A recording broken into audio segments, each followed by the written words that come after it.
सुभाष चंद्र बोस भारत के स्वतंत्रता संग्राम के सबसे बड़े नेता थे। द्वितीय विश्व युद्ध के दौरान अंग्रेजों के खिलाफ लड़ने के लिए उन्होंने जापान के सहयोग से आजाद हिंद फौज का गठन किया था। उनके द्वारा दिया गया जय हिंद का नारा भारत का राष्ट्रीय नारा बन गया। तुम मुझे खून दो मैं तुम्हें आजादी दूंगा का नारा उन्होंने ही दिया था, जो उस समय अधिक प्रचलन में आया। भारत के लोग उन्हें नेताजी के नाम से पुकारते हैं।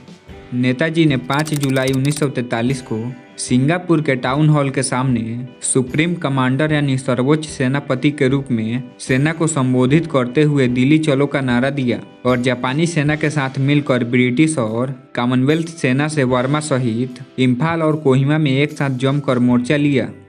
21 अक्टूबर 1943 को नेताजी ने आजाद हिंद फौज के सर्वोच्च सेनापति की हैसियत से स्वतंत्र भारत की अस्थायी सरकार बनाई, जिसे जर्मनी, जापान, फिलीपींस, कोरिया, चीन, इटली, मांचुको और आयरलैंड सहित 11 देशों की सरकारों ने मान्यता दी थी। जापान ने अंडमान और निकोबार द्वीप समूह इस अस्थायी सरकार को दे दिए। नेताजी उन द्वीपों में गए और उनका नया नामकरण किया। 1944 को आजाद हिंद फौज ने अंग्रेजों पर दोबारा आक्रमण किया और कुछ भारतीय प्रदेशों को अंग्रेजों से मुक्त भी करा लिया। कोहिमा का युद्ध 4 अप्रैल 1944 से 22 जून 1944 तक लड़ा गया, जो एक भयंकर युद्ध था। इस युद्ध में जापानी सेना को पीछे हटना पड़ा था और यहीं एक महत्वपूर्ण मोड़ सिद्ध हुआ।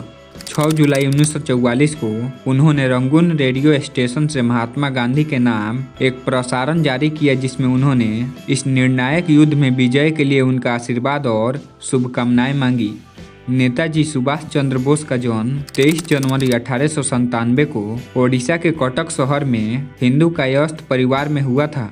उनके पिता का नाम जानकीनाथ बोस और मां का नाम प्रभावती था। इनके 14 बच्चे थे, जिसमें 6 बेटियां और 8 बेटे थे। नेताजी उनकी 9वें बच्चे और 5वें बेटे थे। 1915 में उन्होंने इंटरमीडिएट की परीक्षा बीमार होने के बावजूद 2nd डिवीजन से पास किया। 49वीं बंगाल रेजिमेंट में भर्ती के लिए उन्होंने परीक्षा दी, किंतु आंखें खराब होने के कारण उन्हें सेना के लिए अयोग्य घोषित कर दिया गया। फिर उन्होंने टेरिटोरियल आर्मी की परीक्षा दी और फोर्ट विलियम सेनालय में रंगरूट के रूप में प्रवेश पा गए। फिर ख्याल आया कि कहीं इंटरमीडिएट की तरह बीए में भी कम नंबर न आ जाए। उसके बाद सुभाष चंद्र बोस ने खूब मन लगाकर पढ़ाई की और 1919 में बीए की परीक्षा 1st डिवीजन से पास की। कोलकाता विश्वविद्यालय में उनका दूसरा स्थान था। 20 जुलाई 1921 को गांधी और सुभाष के बीच पहली मुलाकात हुई। गांधी ने उन्हें कोलकाता जाकर दास बाबू के साथ काम करने की सलाह दी। इसके बाद सुभाष कोलकाता जाकर दास बाबू से मिले।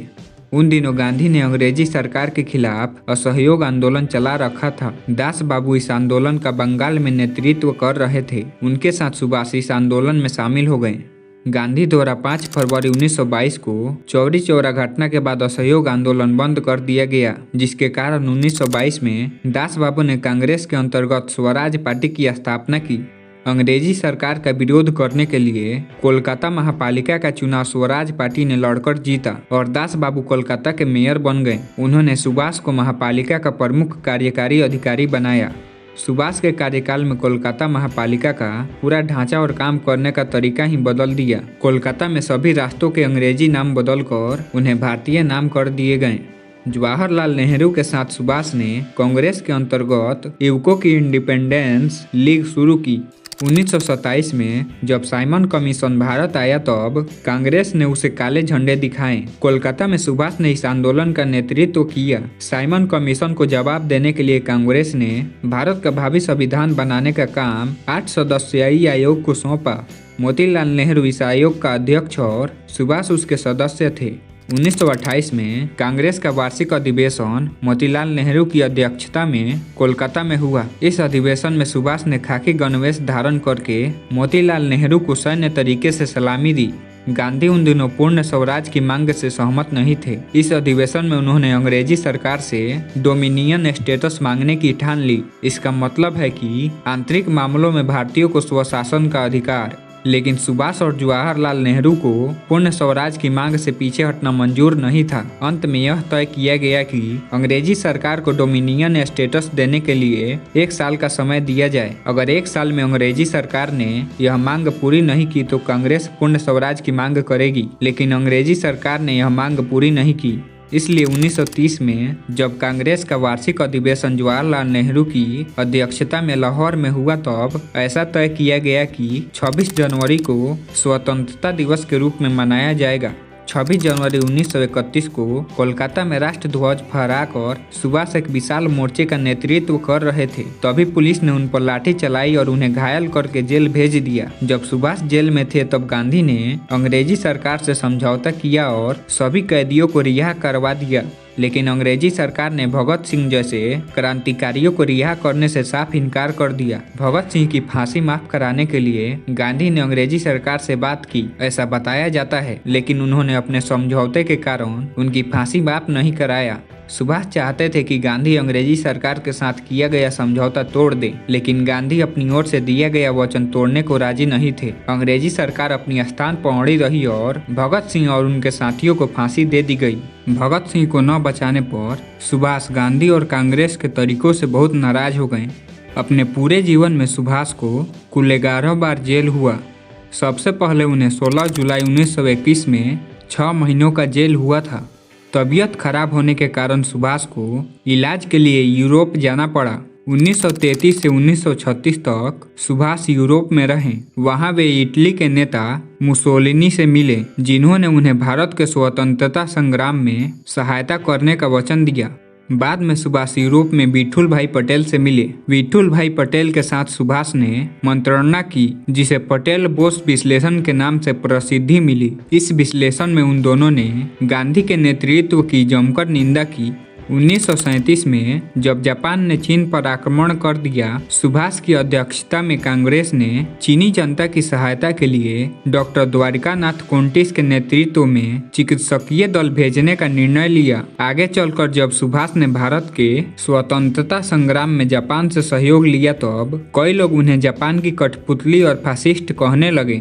1938 में गांधी ने कांग्रेस अध्यक्ष पद के लिए सुभाष को चुना तो था, मगर उन्हें सुभाष की कार्यपद्धति पसंद नहीं आई। इसी दौरान यूरोप में द्वितीय विश्व युद्ध के बादल छा गए थे। सुभाष चाहते थे कि इंग्लैंड की इस कठिनाई का लाभ उठाकर भारत का स्वतंत्रता संग्राम अधिक तीव्र किया जाए।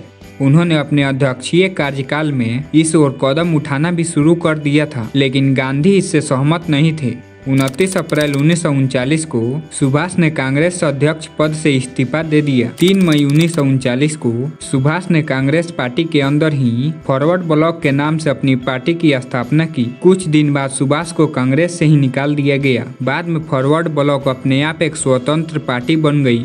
3 सितंबर 1939 को मद्रास में सुभाष को ब्रिटेन और जर्मनी में युद्ध छिड़ने की सूचना मिली। उन्होंने घोषणा की कि अब भारत के पास सुनहरा मौका है, उसे अपनी मुक्ति के लिए अभियान तेज कर देना चाहिए। 8 सितंबर 1939 को युद्ध के प्रति पार्टी का रुख तय करने के लिए सुभाष को विशेष आमंत्रित के रूप में कांग्रेस कार्य समिति में बुलाया गया। उन्होंने अपनी राय के साथ यह संकल्प भी दोहराया कि अगर कांग्रेस यह काम नहीं कर सकती है तो फॉरवर्ड ब्लॉक अपने दम पर ब्रिटिश राज के खिलाफ युद्ध करेगा। अगले ही वर्ष जुलाई में कोलकाता में स्थित हालवेट स्तंभ, जो भारत के गुलामी के प्रतीक था, सुभाष के यूथ ब्रिगेड ने रातों रात वह स्तंभ मिट्टी में मिला दिया। इसके परिणाम स्वरूप अंग्रेजी सरकार ने सुभाष सहित फॉरवर्ड ब्लॉक के सभी मुख्य नेताओं को कैद कर लिया। 29 मई 1942 को सुभाष जर्मनी के सर्वोच्च नेता एडोल्फ हिटलर से मिले, लेकिन हिटलर को भारत के विषय में विशेष रुचि नहीं थी। उन्होंने सुभाष को सहायता का कोई स्पष्ट वचन नहीं दिया। जापान के प्रधानमंत्री जनरल हिदेकी तोजो ने नेताजी के व्यक्तित्व से प्रभावित होकर उन्हें सहयोग करने का आश्वासन दिया। कई दिन पश्चात नेताजी ने जापान के संसद के सामने भाषण दिया। 21 अक्टूबर 1943 को नेताजी ने सिंगापुर में आरजी हुकूमत आज़ाद हिंद की स्थापना की। नेताजी आज़ाद हिंद फौज के प्रधान सेनापति भी बन गए। आज़ाद हिंद फौज में जापानी सेना ने अंग्रेजों की फौज से पकड़े हुए भारतीय युद्ध बंधकों को भर्ती किया था। आज़ाद हिंद फौज ने औरतों के लिए झांसी की रानी रेजिमेंट भी बनाई गई। पूर्वी एशिया में नेताजी ने अनेक भाषण देकर वहां के अस्थायी भारतीय लोगों से आज़ाद हिंद फौज में भर्ती होने और उसे आर्थिक मदद देने का आह्वान किया। उन्होंने अपने आह्वान में यह भी संदेश दिया कि तुम मुझे खून दो, मैं तुम्हें आज़ादी दूंगा। द्वितीय विश्व युद्ध के दौरान आजाद हिंद फौज ने जापानी सेना के सहयोग से भारत पर आक्रमण किया। अपनी फौज को प्रेरित करने के लिए नेताजी ने दिल्ली चलो का नारा दिया। दोनों फौजों ने अंग्रेजों से अंडमान और निकोबार द्वीप जीत लिए। यही द्वीप आरजी हुकूमत आजाद हिंद के अनुशासन में रहे। नेताजी ने इन द्वीपों को शहीद द्वीप और स्वराज द्वीप के नया नाम दिया। दोनों फौजों ने मिलकर इम्फाल और कोहिमा पर आक्रमण किया, लेकिन बाद में अंग्रेजों का पलड़ा भारी पड़ा और दोनों फौजों को पीछे हटना पड़ा। जब आजाद हिंद फौज पीछे हट रही थी तब जापानी सेना ने नेताजी के भाग जाने की व्यवस्था की, परंतु नेताजी ने झांसी की रानी रेजिमेंट की लड़कियों के साथ सैकड़ों मील चलते रहना पसंद किया। इस प्रकार नेताजी ने सच्चे नेतृत्व के एक आदर्श प्रस्तुत किया। 6 जुलाई 1944 को आजाद हिंद रेडियो पर अपने भाषण के माध्यम से गांधी को संबोधित करते हुए नेताजी ने आरजी हुकूमत आजाद हिंद तथा आजाद हिंद फौज की स्थापना के उद्देश्य के बारे में बताया। इस भाषण के दौरान नेताजी ने गांधी को राष्ट्रपिता कहा, तभी गांधी ने उन्हें नेताजी कहा। द्वितीय विश्व युद्ध में जापान की हार के बाद नेताजी को नया रास्ता ढूंढना जरूरी था। उन्होंने रूस से सहायता मांगने का निश्चय किया। 18 अगस्त 1945 को नेताजी हवाई जहाज से मंचूरिया जा रहे थे। इस सफर के बाद वे लापता हो गए। इस दिन के बाद वे कभी किसी को दिखाई नहीं दिए।